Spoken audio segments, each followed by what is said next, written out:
My wife is traveling alone with another man. This feels weird to type out. My 25M wife, 24F, is going on holiday with another guy. I feel like there's a 0% chance she's cheating on me. I don't think she would ever do that, but I just hate the way it's making me feel. We've been married for a few years now. Basically, my wife has a new male coworker that she has really enjoyed lately. That's great, I'm all for new friends regardless of their gender. We haven't really had a relationship with insecurity about friendships of another gender. I have friends that are girls, she has friends that are guys. It's basically always worked for us. Anyway, my wife and this guy have become closer over the past few months that they've worked together. They snap and send each other memes all the time. It feels like half the time I'm talking to her that she's really just reacting to these messages. They've also hung out a lot after work, going to get drinks and stuff often late into the night. I typically don't receive an invite. My wife just goes. She doesn't do so secretly. She texts me letting me know her plans, but it's a little frustrating that she just goes out without inviting me and often last minute, especially knowing that we haven't spent much quality time together in a few weeks. More recently, my wife and this guy have recently been talking about this cool hike that they want to go on. The only problem is that it would be an overnight trip that they go on, just the two of them.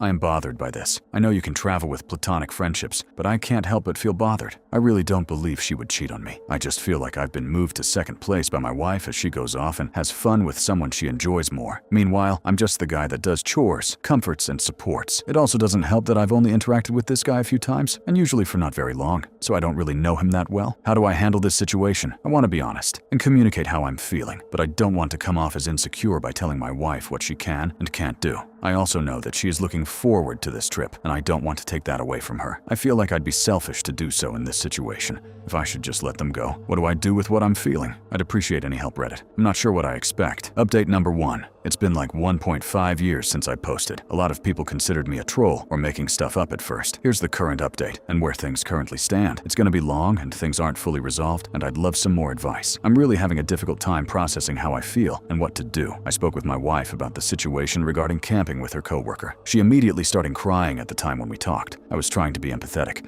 I know she didn't want to miss out on a friendship. She kept saying things like, "I hate that you guys don't get along." However, she did apologize and back out of the trip. Things were better for a short period. But then they began hanging out at a similar frequency. We had some conversations about it, but I knew the guy would be moving soon and thought things might start to resolve afterwards. The next couple months were difficult. I still felt under-prioritized, and like my concerns weren't really heard. She talked about visiting him after he moved, and I mentioned my concerns for that, and she never ended up visiting. This seemed to cause a sort of falling out between them. My wife then changed perspectives and felt she was a victim of this coworker and that he was treating her weirdly by pursuing her. She ended up burning some stuff that he gave to her, including a letter that he had sent after the move. She gets defensive still when this guy comes up in conversation, and it's impossible to talk about it.